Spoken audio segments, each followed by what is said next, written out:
Video games have used sexy pixels to sell games, DLC, cosmetics, and so on for quite a while now. I'd like to explore this practice with you, dear viewer, because I think it's important for each of us to work out where we really stand about this in our hearts. This video is the result of my attempt to work it out for myself. I'd like to start by establishing a framework around the topic. If you disagree with me, or if you feel like you're being personally criticized, please understand that my goal is only to explore the topic. I don't want to cause you any grief.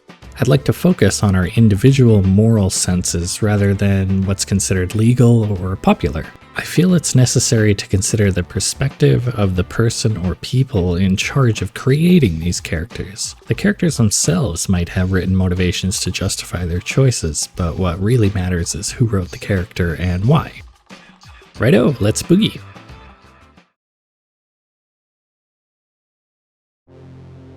Game companies are, of course, generally looking to maximize profits. I think at this point most of us are aware that sex sells and that this is very much the case in video games too.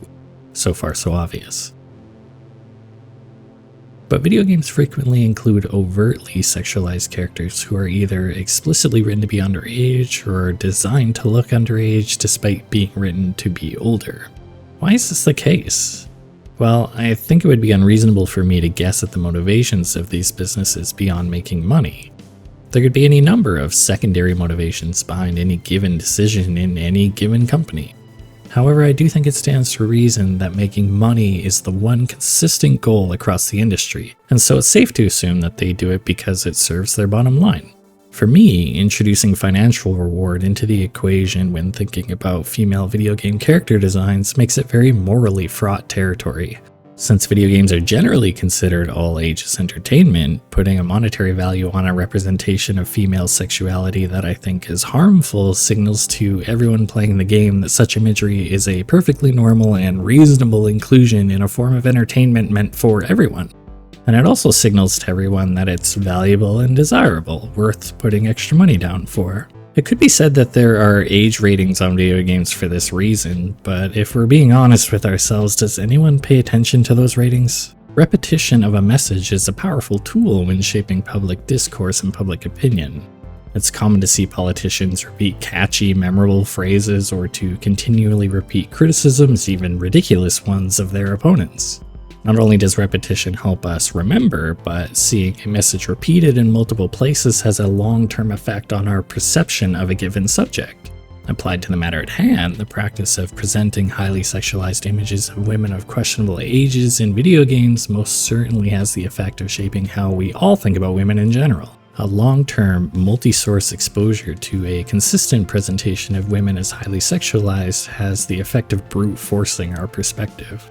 We may take women less seriously, for example, or we may begin to think that the images of sexualized, childlike characters is just normal or just something out of our control. We may even begin to think it's not harmful when we otherwise would. Since children and teenagers themselves are more impressionable than your average adult, it seems to me there's a reason to dislike the trend of sexualizing women altogether in video games. But exacerbating this problem is that the psychology around unique or exclusive character designs increases their desirability. For example, you might want an exclusive character skin not because you think it looks cool, but because you'd like to be seen using it.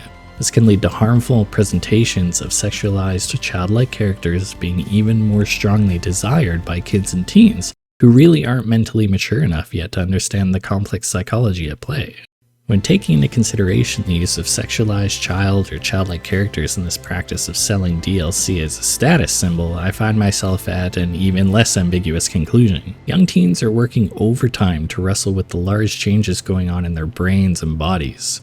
As they discover and explore their own sexuality as part of the maturing process, they might purchase such imagery out of sexual desire or curiosity, all while being more impressionable and more impulsive due to their changing brains. For me, the thought of adults profiting from selling sexualized images of child or childlike characters to minors is rather unsettling, and in my own heart is a morally obvious reason to dislike the overall trend in design. If anything is popular, particularly in social media, you can be absolutely guaranteed that someone is going to do something reprehensible to chase after it as an object of lust, to get attention from the community around it, or to make money from selling it. For example, cats are popular online. People can and do adopt cats for the purpose of drugging and posing them for pictures so they can get more traction online. Or they hurt them so they can get sympathy likes while the animal recovers. On the darker end, there are mentally unwell people who enjoy seeing the torture of cats, and consequently, there are attention-seeking individuals who are only too happy to produce such videos for them. And there are the people who are willing to sell those videos from a heartless desire to make money by any means. This is also the case with sexualized images in children. I believe that the normalization of the sexualization of children in gaming must cause the same kinds of responses from people online.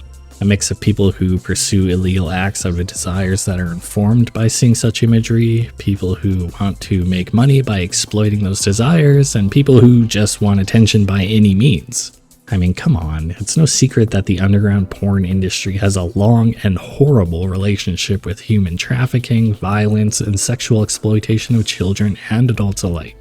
It deeply troubles me that the pandering and fan service in video games may be related just even distantly to these things.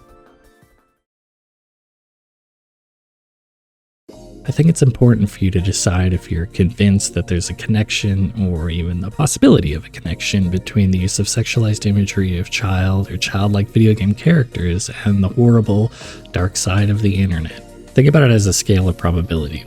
Once you've found where you sit on the line between for sure and not a chance, then the next step is to ask yourself if that's an acceptable level of possibility for you. Every day we participate in a complex economic and social web that sees us become varying levels of complicit in things that we may find morally wrong. For example, the use of slave labor in manufacturing goods that end up for sale in wealthy countries is well documented, and there's a good chance most of us have benefited from it, but we all decide to what extent we're willing to be involved along the way, and this is no different.